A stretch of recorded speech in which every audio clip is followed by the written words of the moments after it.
What happens when the slasher and rom-com genres collide? Is it a bloody massacre, or does it tug at the heartstrings? Let's find out in today's episode of Black Cat Archives, where I will review Heart Eyes.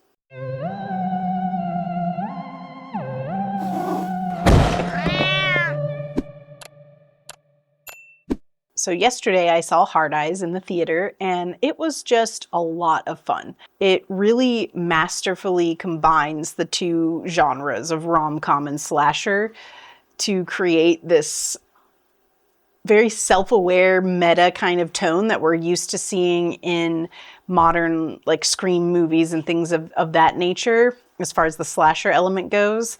And then it does a great job of being very self-aware when it comes to the rom-com elements too. So we have Olivia Holt and Mason Gooding as our stars. Olivia Holt works in advertising, and she's had a particularly rough day, and she meets Mason Gooding and they get involved in the Heart Eyes killer spree.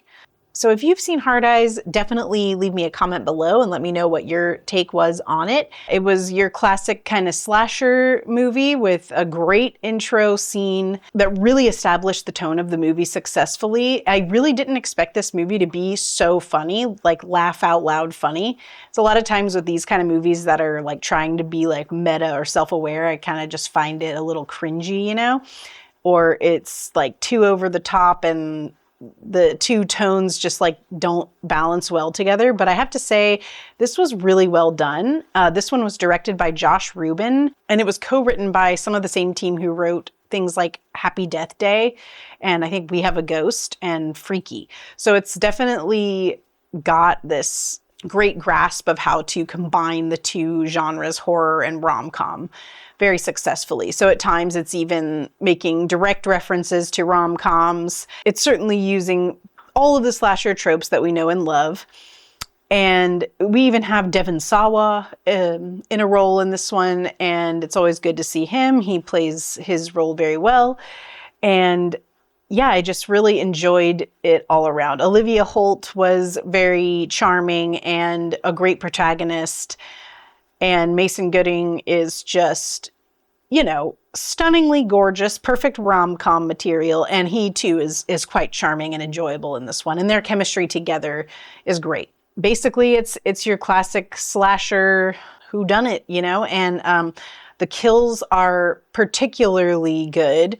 There were some that I've never seen anything quite like before, so no, I don't want to give any spoilers away, but if you're a fan of the slasher genre, it's got some great kills that certainly will tickle that itch. Very over-the-top gore, original kills that I had never at least seen before. I'm pretty sure some of them were wholly new, but you could tell it was like written and directed by people who really loved the genre and wanted to pay homage. I had a great time watching this movie in the theater. Like I said, I kind of didn't expect it to be as funny as it was. Like I was laughing out loud during certain parts. Michaela Watkins also has a role as Olivia Holt's boss at the company she works for. And she was, I thought, particularly hilarious. They did a great job of crafting the slasher murder mystery plot. It wasn't too predictable. Like you were kind of second guessing all the characters the whole time. So it wasn't like you particularly felt like you knew from the beginning who it was and it was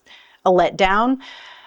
It was pretty unique, I would say, the reveal. As far as like filming techniques and cinematography, things of that nature go, there weren't any, like it was shot super well, but there wasn't anything that was particularly unique. But that's not really what Heart Eyes is going for. It's really just leaning into the tropes of the genres that it is. So rom-com and slasher, obviously more slasher than rom-com in terms of the style of shooting and the lighting and things of that nature.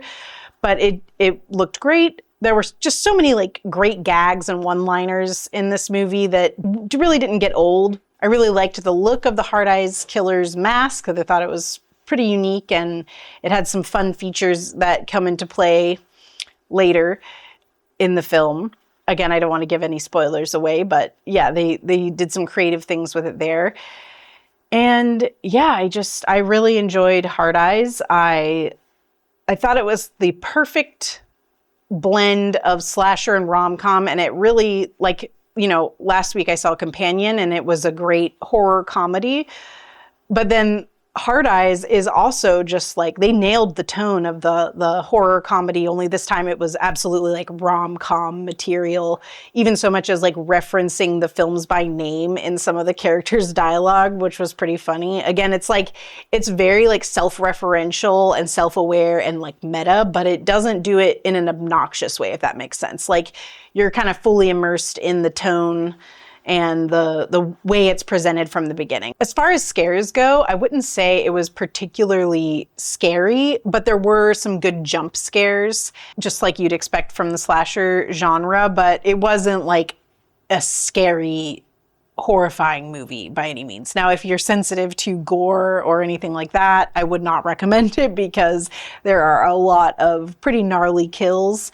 But yeah, as far as the scares go, there were a few good jump scares, but other than that, it's not really a scary movie. It's more just like leaning into that rom-com slasher mashup that really works so well. Oh, and I will say there is a fun mid-credit scene. Make sure you stick around a little bit after the credits start to roll because it's a funny little cap to the movie. In general, looking forward to more from Josh Rubin and this writing team because they really nailed this. So hopefully we get some more super entertaining horror comedy holiday themed movies in the future. If you happen to love both slasher and rom-coms, like, this is definitely one for you to check out because it absolutely nailed those two genres and the writing was just absolutely spot on. So definitely don't miss it if you're into that kind of thing. And I'm looking forward to some more what I hope will be really scary movies like The Monkey, which I keep seeing the trailer for in the theater. So that one will be coming up soon in the next like week or so, I think. So I'm looking forward to seeing that one. And anyway, but yeah, Hard Eyes was a whole lot of fun and definitely go and check it out. So that's it for Hard Eyes, and thank you for watching today's episode of the Black Cat Archives. If you've seen Hard Eyes, please leave me a comment below so we can keep the discussion going. Let me know what your take was on it. Hopefully you enjoyed it and had as much fun with it as I did. Thanks so much for watching, and I can't wait to see you next time here at the Black Cat Archives. All right, that's it. Goodbye.